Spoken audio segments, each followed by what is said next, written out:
महावितरण कंपनीच्या भोंगळ कारभारामुळे बिलोली तालुक्यातील शेतकरी मात्र चिंतेत.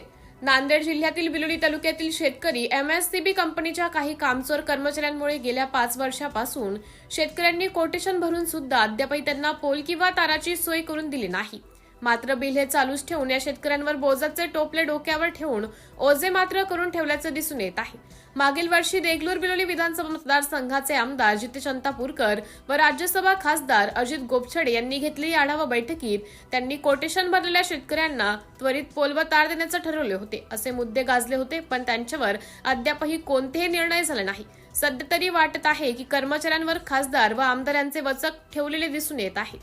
हे सर्व प्रशासनाला व संबंधित अधिकाऱ्यांनाही निवेदन देऊन गेल्या 5 महिन्यापासून एमएससीबीचे माजी कर्मचारी पांडुरंग भेदे तसे बिलोली तालुक्यातील शेतकरी प्रकाश दुगाणे यांनी पाठपुरावा करताना दिसून येत आहे. जर येत्या 15 दिवसात या शेतकऱ्यांची दखल घेतली नाही तर महावितरण कंपनीच्या कर्मचाऱ्यांना रस्त्यावर फिरू दिले जाणार नाही असं आवाहन शेतकऱ्यांनी केलं आहे. सिटी इंडिया न्यूजसाठी प्रतिनिधी जयप्रकाश गोंडशेटवाड, बिलोली.